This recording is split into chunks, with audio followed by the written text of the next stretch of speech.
鸡公煲，今天这个味道真的可以吊打很多年无小店的味道。鸡肉如何处理，如何腌制，全部的用料和调料精确刀刻，家庭做法也能做出超越小吃店的味道。朋友们好，今天我们来做一个下饭菜了，所需要的全部用料都在这里。我们首先来处理鸡肉，这里是2个手枪腿，我让肉铺老板帮我斩切过了，但是大家看，鸡肉鸡骨里面都残留血水，这就是异味的最大来源。那么处理它最好的方法就是放入清水里浸泡，把血水泡出来，这样既可以去除异味，又简单省力。浸泡个15分钟以上。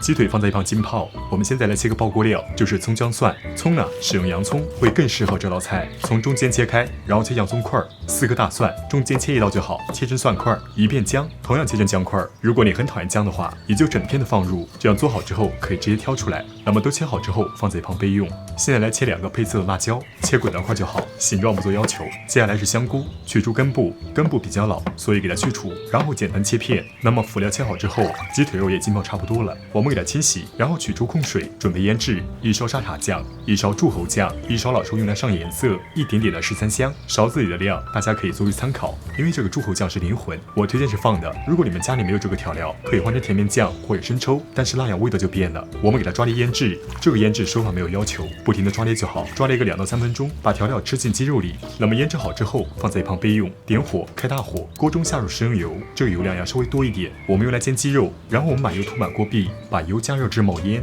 冒烟后我们关火，这一步就是润锅，让锅壁形成一层油膜。这样下入食材之后，食材和锅壁不是直接接触，有油膜的缓冲，那么自然就不会粘锅。至于为什么要关火，是因为此时锅里的油温太高了，如果你直接下入食材，食材中有水分嘛，那么它就会炸油，这样很危险，所以要把锅里降温。好了，温度降低一些了，我们重新点火，底部的火开中火，现在油还是热的，我们直接下入腌制好的鸡肉。鸡肉下入之后，不要晃动它，我们需要把它底部煎硬，让它自己煎个2分钟，这样我们在翻炒的时候又会多一个缓冲空间，那么自然是不会粘锅的。好了，时间到了，我们晃动一下锅体，看是不是完全的不粘锅，非常的丝滑，一点粘连的迹象都没有。底部火保持中火，那么现在我们就给它煸炒，炒6到7分钟。煸炒7分钟以后，我们放入1勺郫县豆瓣酱，它会让这道菜的颜色更加的红润，更加的好看。